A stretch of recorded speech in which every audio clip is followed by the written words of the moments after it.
హన్మకొండ జిల్లాలో ఆయుష్ వైద్య విద్యార్థులు ఆందోళనకు దిగారు. వరంగల్ జిల్లా కలెక్టరేట్ గేట్ ఎదుట నిరసన చేపట్టారు. అలోపతి వైద్య విద్యార్థులకు ఇస్తున్న తరహాలో తమకు కూడా స్టైఫండ్ చెల్లించాలని డిమాండ్ చేశారు. స్టైఫండ్ సమస్య పరిష్కారం కోసం 18 రోజులుగా ఆందోళన చేస్తున్నా కూడా ప్రభుత్వం స్పందించకపోవడంపైన ఆవేదన వ్యక్తం చేశారు.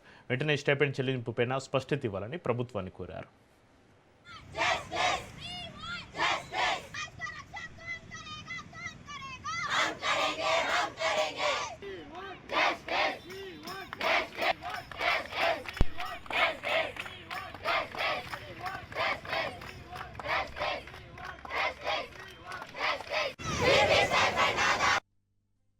ఆయుష్ విద్యార్థులు స్టైఫండ్ చేయాలని చెప్పి గత 19 రోజులుగా స్ట్రైక్ చేస్తున్నారు. కానీ ఇప్పటి వరకు ప్రభుత్వం స్పందించబోవడం సిగ్గుచేటు.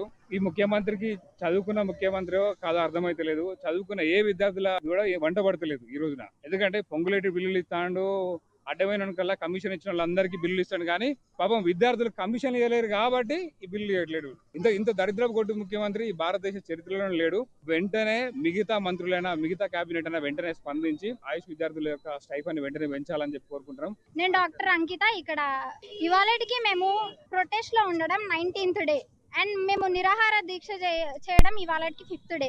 రోజు ఎవరో ఒక నిరాహార దీక్ష చేస్తున్నారు, ఎవరో ఒక పార్టీ వాళ్ళు వస్తున్నారు, ఏవేవో చెప్తున్నారు. కానీ మాకు ఇప్పటి వరకు ఈ 18 days లో మాకు ఎటువంటి న్యాయం జరగలేదు, ఎటువంటి రెస్పాన్స్ రాలేదు మా నుండి. మేము రోజు మా హాస్పిటల్స్ లో మేము వర్క్ చేసుకునే మేము స్టూడెంట్స్ మేము ఈ రోజు ఇలా కలెక్టరేట్ ముందు వచ్చి ఇలా ధర్నా చేయడం కానీ మేము హనంకొండ నుండి వరంగల్ నుండి మేము ర్యాలీ చేస్తూ ప్రొటెస్ట్ చేస్తూ వచ్చినాము. అయినా ఎవరు పట్టించుకోవడం లేదు. ఆయుష్ విద్యార్థులు స్టైఫండ్ చేయాలని చెప్పి గత 19 రోజులుగా స్ట్రైక్ చేస్తున్నారు. కానీ ఇప్పటి